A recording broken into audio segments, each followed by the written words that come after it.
नमस्कार, म धरानबाट रमेश प्रसाई। आज लामो अन्तरालपछि सामाजिक सञ्जालमा फेरि आए। देशको दुर्भाग्य दुखेर तपाईँ समक्ष पोख्न आएको छु। शेयर गर्नु नगर्नु तपाईँको इच्छा।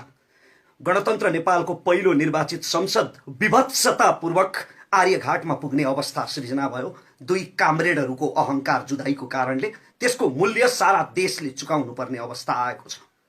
आज लोकसेवालाई सामान्य ज्ञानका लागि एउटा प्रश्न उपलब्ध गराउन चाहन्छु। जीकेमा राख्न काम लाग्छ। लोकसेवामा नेपालको इतिहासमा नाट्य सम्राट बालकृष्णसम्मका पालादेखि आजसम्म रचिएको सबभन्दा निकृष्ट, सबभन्दा भद्दा, सबभन्दा खल्लो र घिनलाग्दो नाटक कुन हो? त्यो नाटकको शीर्षक हो वाम एकता। एकअर्काका चिर शत्रु केपी ओली र प्रचण्डले नक्कली अङ्कमाल गरेको त्यो दिन नेपालको राजनैतिक इतिहासमा काला अक्षरले लेखिनुपर्छ। त्यो एकता थिएन, केवल नौटङ्की रहेछ। सोझा साझा निमुखा जनतालाई, सर्वहाराहरूलाई स्थिर सरकार र विकासको सपना देखाएर, लाटालाई पापा देखाए जसरी आश्वासन देखाएर झुलाउन भुलाउन षड्यन्त्रकारीहरूले रचेको नौटङ्की थियो। त्यो एउटा स्वार्थपुञ्ज थियो। माधव कुमार नेपालको पार्टीको वरिष्ठ भइकन पनि आफ्नो नेतृत्व खोसिएको कुण्ठा, वामदेव गौतमको पार्टीबाट एक्लिएको हिंताबोध, झलनाथ खनालको पार्टी कब्जा गर्न नपाएको प्रतिशोध, अनि यी सबैका संयुक्त अस्त्र बने पुष्पकमल दाहाल प्रचण्ड। त्यसमाथि केपी ओलीको कसैलाई पनि पाषाण जति पनि नगन्ने मुडे अहंकारी बुद्धि। यी सम्पूर्ण स्वार्थी वर्गघातीहरूको दुर्मतिले गणतन्त्र नेपालको पहिलो निर्वाचित प्रतिनिधि सभालाई सती पठाइदियो। अनि आज रमिता हेरिरहेको छ सारा संसारले। रमिता नेपाली कार्लमार्क्स मदन भण्डारीका सहयात्रीहरूले गरेको राष्ट्रघातको रमिता, माओ सेतुङका चेलाहरूले राजनीतिमा देखाएको नाङ्गो नाचको रमिता।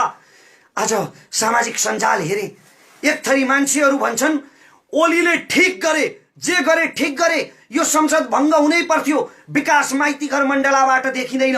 ओली सरकारले काम गरिरहेको त थियो नि, प्रचण्ड लगायतका नेताहरूले कामै गर्न दिएनन्। अझ ओलीमाथि अविश्वासको प्रस्ताव ल्याउने तयारी गर्दै थिए, राष्ट्रपति विरुद्ध महाअभियोगको प्रस्ताव ल्याउने तयारी गर्दै थिए संसदमा। अनि संसद विघटन नगरेर के गरून्? 45 वटा पदहरू त रिक्त राखिएको छ मुख्य संवैधानिक अङ्गहरूमा र प्रशासनिक अङ्गहरूमा। अनि यस्तो गुटबन्दी र घेराबन्दीमा परेर आफ्नै पार्टीको घेराबन्दीका कारणले काम गर्न नपाएपछि केपी ओलीले गरेको यो संसद विघटन सही हो। तर अर्का थरी मान्छेहरू भनिरहेका छन् कि केपी ओली स्वेच्छाचारी, अहंकारी छन्, दुर्बुद्धि छन्, कसैलाई समेट्न चाहँदैनन्। उनको यही मुडे अहंकारको परिणाम स्वरूप आजको यो संसद विघटन भएको हो। जुन पक्षको राय सही भए पनि, यो रमिताको नायक र खलनायक जो भए पनि यो लोकतन्त्रमाथि भएको प्रहार हो।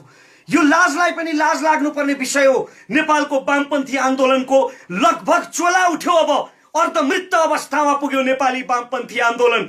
जनयुद्धदेखि झापा विद्रोहसम्मका शहीदहरूका सपना तुहाए, काटो खाए वर्गघातीहरूले केवल आफ्नो मुडे अहंकारको स्वार्थपूर्तिका लागि।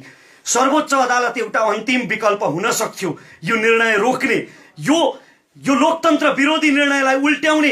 तर सर्वोच्च अदालतका प्रधान न्यायाधीश श्रीमान चोलेन्द्र शमशेर राणाको चरित्र र पछिल्लो रेकर्ड हेर्दा यो निर्णय उल्टिने कुनै सम्भावना देखिँदैन।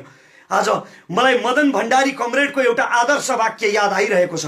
कमरेड मदन भण्डारीले भन्नुभएको थियो कि यदि हामीले राजतन्त्र फाल्यौं, राजतन्त्रको उन्मूलन भयो, तर राजतन्त्रको उन्मूलन भएर पनि जनताको जीवन स्तरमा कुनै परिवर्तन आएन भने, व्यवस्था अवस्था र प्रणालीमा कुनै परिवर्तन आएन भने हामीले गणतन्त्र प्राप्त गरे पनि त्यो उपलब्धि निरर्थक हुन्छ। आज मदन भण्डारीको त्यही वाक्य ढुङ्गाको अक्षर साबित भएको छ वर्गघाती स्वार्थीहरूको चरित्रको कारणले गर्दा। यसो भनेर म राजतन्त्रको समर्थन गरिरहेको छैन, गणतन्त्रको विरोध गरिरहेको छैन, किनकि लोकतन्त्रको विकल्प सुधारिएको लोकतन्त्र मात्रै हो। 2-4 बाँदरले खेत मासे भन्दैमा जंगलमा आगो लगाउन मिल्दैन। त्यसकारण लोकतन्त्रमा केही खराब अवसरवादी पात्रहरू देखिए भन्दैमा लोकतन्त्रको विरोध गर्नु अनुचित हो, मूर्खता हो। आदरणीय वामपन्थी बुद्धिजीवी कमरेडहरू, आजको नेकपामा जति पनि शीर्ष नेताहरू छन् नि, यिनका बलिदानका बखानहरू रक्षान्तिर मिल्काइदिए हुन्छ। अब यिनीहरूले भोगेको जेल, नेल र वनवास सारा राष्ट्र सेवाका निम्ति होइन, राष्ट्र चुस्नका निम्ति, रजाइका निम्ति, सत्ता भोग गर्ने लक्ष्यले मात्रै यिनीहरूले जेल नेल र वनवास भोगेका रहेछन् भन्ने कुरा यिनीहरूको चरित्रबाट प्रमाणित भइसकेको छ। वामपन्थी कार्यकर्ता कमरेडहरू, अझै पनि यदि तपाईँको हृदयले यिनै नेताहरूको जयगान गर्न मन लाग्छ भने, यिनै नेताहरूलाई जिन्दाबाद भन्दै प्रचार गर्न मन लाग्छ भने तपाईँले आफ्नी आमाको दुधमाथि शङ्का गर्नुहोला। तपाईँलाई पिलाउने तपाईँकी आमाको दुधमा कतै तपाईँलाई रोबोट बनाउने कुनै रसायन त मिसिएको थिएन। सारा देशमाथि विभत्स प्रहार भएको छ, लोकतन्त्रमाथि, शहीदको रगतले आर्जेको लोकतन्त्रमाथि। र मदन भण्डारीले बोलेको त्यो वाक्य आज ढुङ्गाको अक्षर सिद्ध भएको छ।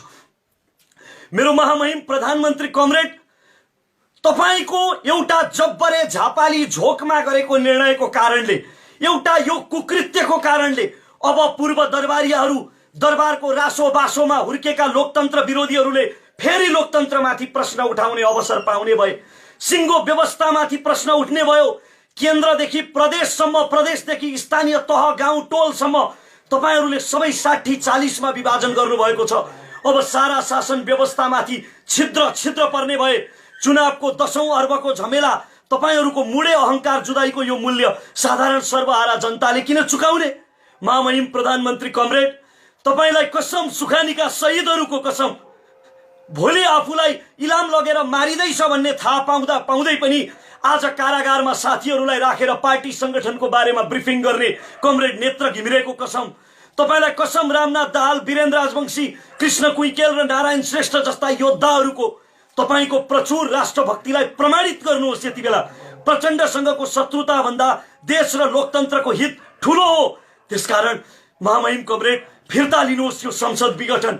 यो संसद विघटनले राष्ट्रको अहित गर्छ, लोकतन्त्र विरुद्ध छ यो कदम। जनयुद्धका पूर्व सुप्रिम कमान्डर कमरेड, तपाई पनि यति बेला आत्मकेन्द्रित, स्वार्थी, सामान्य छविलाल मास्टर नभइदिनुहोस्। प्रचण्ड हुनुहोस् कमरेड, प्रचण्ड।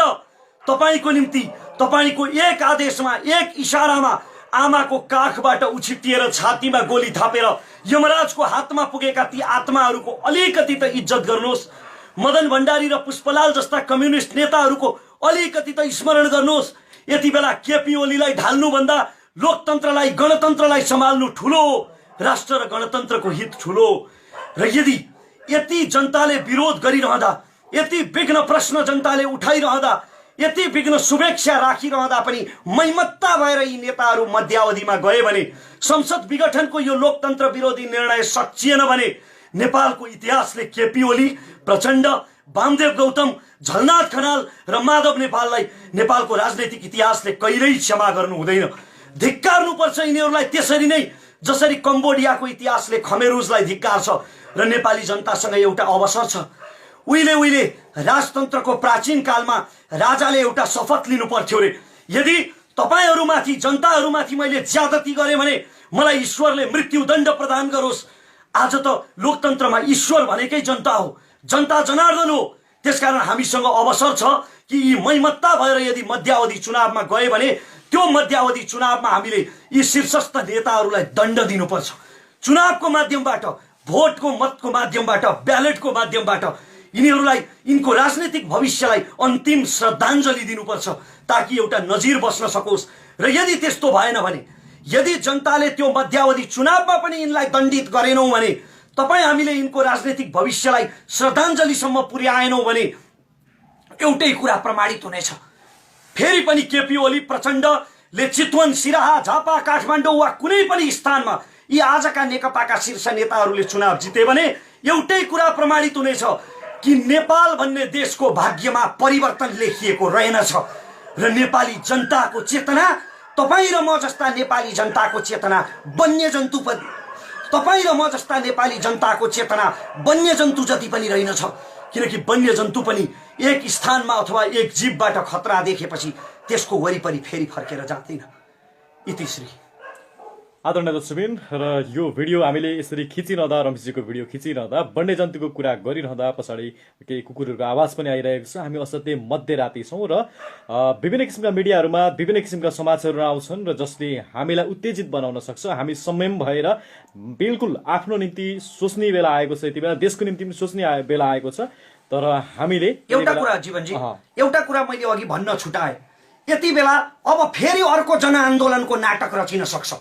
कुनै बेला माधव नेपाल प्रधानमन्त्री हुँदा, प्रचण्डले राजीनामा दिएर माधव नेपाल प्रधानमन्त्री हुँदाखेरि लाखौं लाख जनतालाई चाउचाउ चिउरा खुवाएर बिना कारण काठमाडौँका सडकमा उतारिएको थियो। त्यसरी नै अब फेरि जनआन्दोलनको नाटक रचिन सक्छ। यसको कुनै पनि अर्थ छैन। त्यसकारण यिनीहरूका लागि अब नमरौं, आफ्नो ज्यान नथापौं।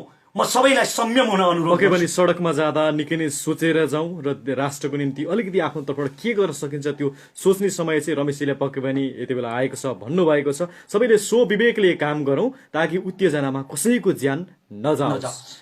र थप अपडेट हामीले चाहिँ अहिले यति बेला हामीले यो सम्पूर्ण जानकारी र हाम्रो पर्सनल यो फेसबुकबाट राखेका छौँ। यसलाई धेरैभन्दा धेरै सेयर गर्नुहोला, सबैमा पुग्न सकोस्। र थप अपडेट चाहिँ हामी एक्सन नेपाल अनलाइन टिभीबाट विभिन्न व्यक्ति तथा पात्रहरूसँग ल्याउने प्रयत्न गर्ने नै छौँ। रमेशजी धन्यवाद।